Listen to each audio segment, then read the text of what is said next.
Good afternoon to you. I'm Jessica Brown, sitting in for Karen Holmes Ward, and today we are spotlighting some of the talented and often marginalized groups in Boston's art and entertainment communities. Boston is home to diverse and creative opportunities for artists and entrepreneurs. Karen takes a closer look at a local theater group's effort to affect change. In June, Boston's Theater Offensive put on a 4-day festival called Queer Republic. The festival included works from artists who are part of the Boston Theater Offensive first 22-month-long Queer Republic Emergent Artist Residency, or the QR-EAR program for short.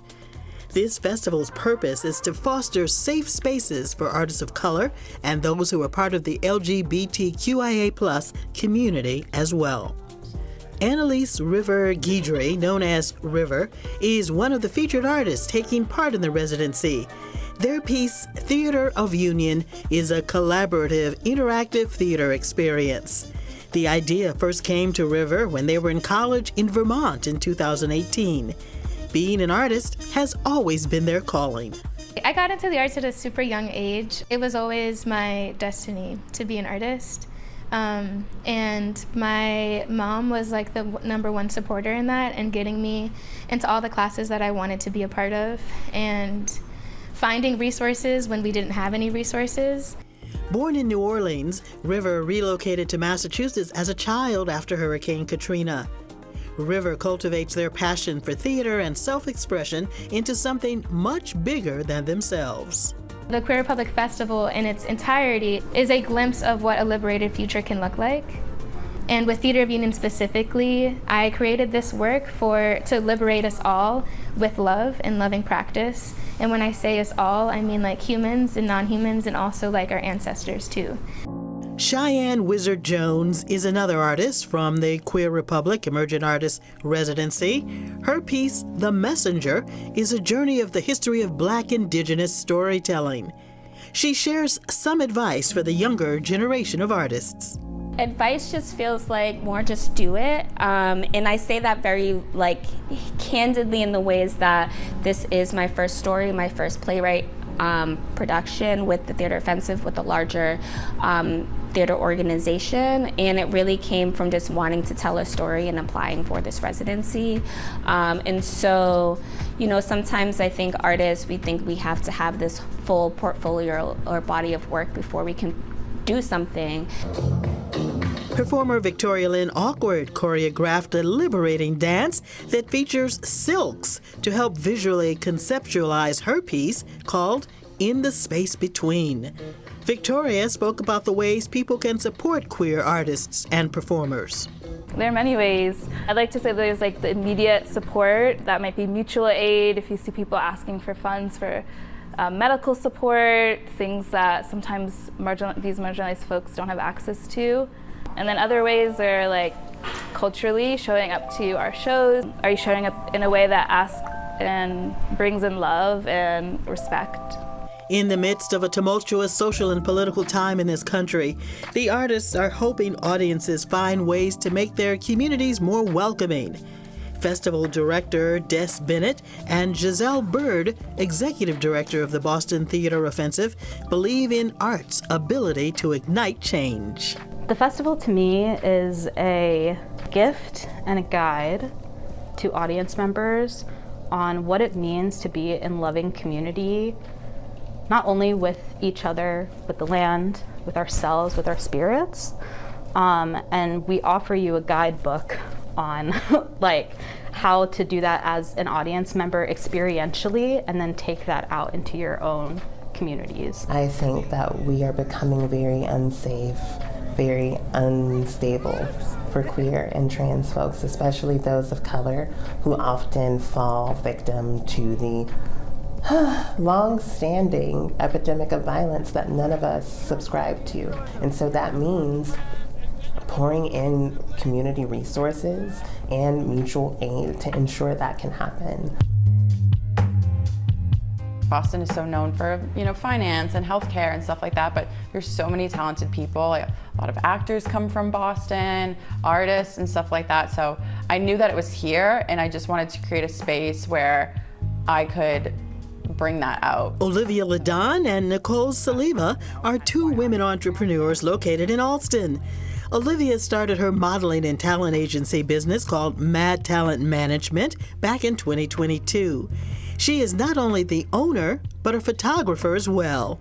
Nicole started her event planning and event services business called Let's Get Dressed Boston back in 2024. Both have experienced challenges as they build their businesses. I would literally be like, this is what I do, this is the amount of people I've gotten in a room, like take it or leave it. I think it's just being taken seriously. I think this is kind of a male-dominated industry, so coming in as a woman was definitely challenging, but I don't really take no for an answer, and I just do what I need to do. I like to offer a place where people can come and feel comfortable and that there is a place for everyone. I call us the underdogs. Like, that's like our thing. It's like, we're the underdogs and you're welcome here, and we'll prove to you like why we're here and why we want to be here and how it's worth it. They have pushed past the geographic biases about Boston, emphasizing the city has many creative opportunities.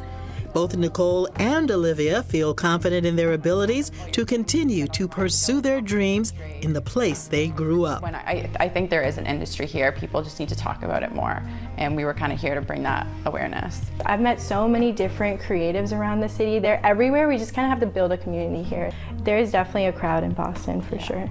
Most of them would tell me like, it's not here for you. You have to go to New York, you have to go to LA, like you have to move, like you're not gonna find what you need here. And I just couldn't take that answer.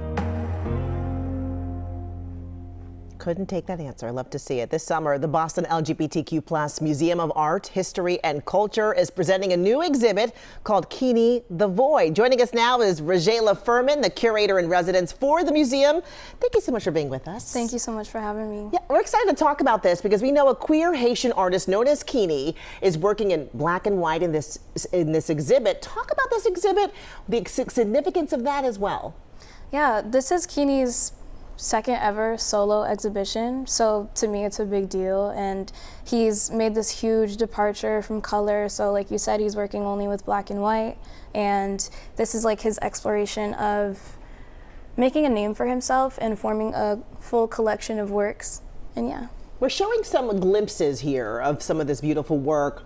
What are some of the themes of the paintings in this exhibit? There's honestly a lot going on. He's working with themes of kind of opposites and how they interact with one another, really emphasizing that both and thinking of, okay, how do these things exist together, and trying to emulate an experience for any visitor to kind of see, you know, like what that's like to interact with something that you thought was opposite but actually isn't. Right. So you talked about people who are coming to go see this, right? And what they're going to take away. What's the conversation that you hope to spark when you selected this exhibition as your first as curator in residence? Well, for me, I just really want to emphasize the stories that are around me and that are meaningful to me.